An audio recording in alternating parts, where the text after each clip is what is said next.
Soyez bénis au nom de Jésus. Amen. Que l'Éternel vous bénisse.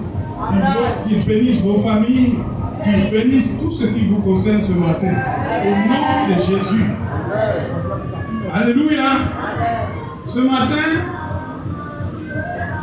je ne suis pas venu pour parler de ma propre personne, mais je viens pour édifier ta foi par la parole de Dieu. Vous savez que le Dieu que nous adorons est puissant, très puissant. Même si son peuple a perdu la bataille, mais lui-même, le symbole que représente sa présence, peut travailler. Dieu, par sa puissance, va agir dans des vies, et même les ennemis d'Israël vont reconnaître que leur Dieu est puissant. Et même chercher même à ramener l'arche de l'Éternel. Ce matin, nous allons parler de la puissance de Dieu. Et c'est pourquoi nous allons prendre le livre de Samuel, 1 Samuel 5, du verset 1 plutôt, au verset 7. Et nous allons lire ce livre, nous allons comprendre ce qui s'est passé, la bataille qu'il y a eu entre Israël et les Philistins.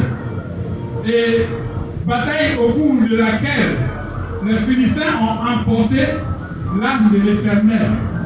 Et l'arche est restée seule. Les Israélites étaient battus, mais l'arche qui a été emportée et qu'on a déposée dans la maison de Dagon, cette arche a travaillé, a manifesté la puissance de Dieu. Et même tous les hommes, les Adoniens, ont été obligés de dépêcher des hommes pour pouvoir ramener l'arche de l'Éternel. Et même des maladies se sont abattues sur eux. L'Éternel a appesanti sa main sur les ennemis d'Israël. Alléluia. Et c'est ce texte-là que nous allons lire ce matin. Nous allons comprendre là, par là que Dieu est tout puissant.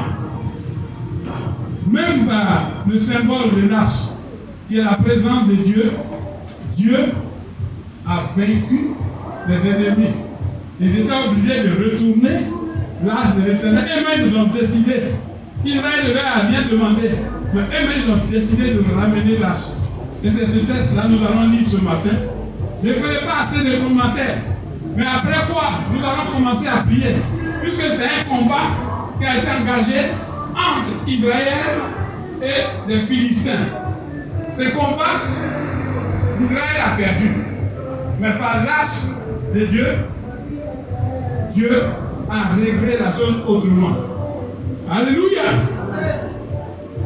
C'est pourquoi je vais demander à Mme Kofi de bien vouloir lire 1 Samuel verset 5 à partir du verset 1 jusqu'au verset 7. 1 Samuel 5 verset 1 à 7, je lis la parole de Dieu. Je lis la parole de Dieu. Amen. Les Philistins prirent l'arche de Dieu et ils la transportèrent d'Ébed-Ézer à Astoreth. Après s'être emparés de l'arche de Dieu, les Philistins la firent entrer dans la maison de Dagon et la placèrent à côté de Dagon. Le lendemain, les Astordiens qui s'étaient levés de bon matin trouvèrent Dagon étendu, la face contre terre, devant l'arche de l'Éternel. Il prit Dagon et le remit à sa place. Le lendemain encore, s'étant levé de bon matin, ils trouvèrent Dagon étendu, la face contre terre, devant l'arche de l'Éternel.